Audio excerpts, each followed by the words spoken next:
আপনারা অনেকে ইতিপূর্বে সাকিব আল হাসানকে নিয়ে অনেক ধরনের প্রশ্ন করেছিলেন, অনেক ধরনের আলোচনা বা অনেক ধরনের উত্তর খুঁজতে চেয়েছেন। তো আপনাদেরকে অবগত করতে চাই, আমাদের বোর্ডে এই ব্যাপারে আলোচনা করা হয়েছে এবং বোর্ড সর্বসম্মতিক্রমে সিদ্ধান্ত গ্রহণ করেছে যে যদি বেসড অন সাকিব আল হাসানের অ্যাভেইলেবিলিটি, ফিটনেস এবং অ্যাক্সেসিবিলিটি প্লাস হচ্ছে যেখানে খেলা হবে ভেন্যুতে ওখানে যদি প্রেজেন্ট থাকার মতো ক্যাপাসিটি থাকে, অবশ্যই বোর্ড বা সিলেকশন প্যানেল সাকিব আল হাসানকে পরবর্তীতে সিলেকশনের জন্য বিবেচনা করবে। ক্লিয়ার করতে পেরেছি বোধহয়। আর সাকিব আল হাসান যদি অন্যান্য গ্লোবাল যেই টুর্নামেন্টগুলোতে পার্টিসিপেট করতে পারবে, কারণ ওখানে বোর্ড এনওসি প্রোভাইড করবে প্রয়োজন মতো।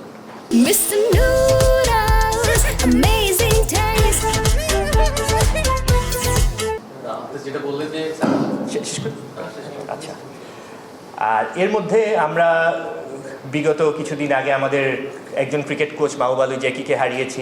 আমাদের অনেকেই ক্রিকেটের সাথে সংশ্লিষ্ট, অনেকেই আমাদেরকে ছেড়ে চলে গেছেন। তো আমাদের প্রাক্তন প্রয়াত সাংবাদিক অঘোর মণ্ডল, মাহবুব আলী জ্যাকি এবং আরেকজন সাংবাদিক জহুরুল হক ভূঁইয়ার পরিবারকেও বোর্ড সর্বসম্মতিক্রমে তাদের পরিবারের পাশে দাঁড়ানোর জন্য সিদ্ধান্ত গৃহীত হয়েছে এবং তাদেরকে অর্থনৈতিকভাবে বিভিন্নভাবে সহায়তা করার সিদ্ধান্ত গৃহীত হয়েছে। কোচ উসমান খান সহ, কোচ উসমান খানের নামটা মিস করে গেছি। আর আজ গ্রাউন্ডস ডিপার্টমেন্টের মাস্টার প্ল্যান অনুমোদন করা হয়েছে।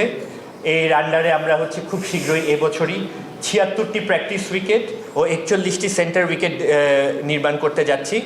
এডিশনালি যে সমস্ত ভেন্যুতে আমাদের খেলা হচ্ছে, যে সমস্ত স্টেডিয়ামগুলো আছে, ওখানে আমাদের উইকেটের সংখ্যা বাড়ানোর জন্য আমরা এগুলো ডেভেলপ করতে যাচ্ছি।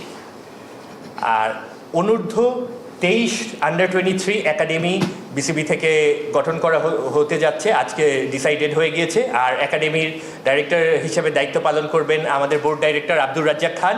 তো উনি এই ব্যাপারে কিছু বিস্তারিত আলোচনা করবেন।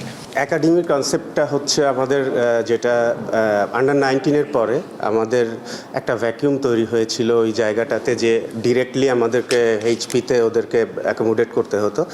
তো যাতে করে এইচপিটা আলাদা থাকে, যে ওইখান থেকে ন্যাশনাল টিমের প্লেয়াররা যাবে ডিরেক্টলি। তো এই কারণেই আসলে যাতে আন্ডার 19-এর সব প্লেয়াররাই, কিছু কিছু প্লেয়ার থাকবে ওরা ডিরেক্ট চলে যাবে হয়তো এইচপিতে, বাট যারা তখনও পর্যন্ত ক্যাপাবল না তাদেরকে রেডি করার জন্য আসলে একাডেমিটা ওপেন করা।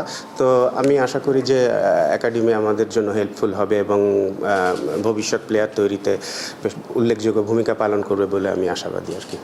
For more updates, subscribe to our YouTube channel and click on the bell icon. Follow us on Facebook and Instagram. Download T-Sports app to enjoy exciting games and highlights. Visit tsports.com.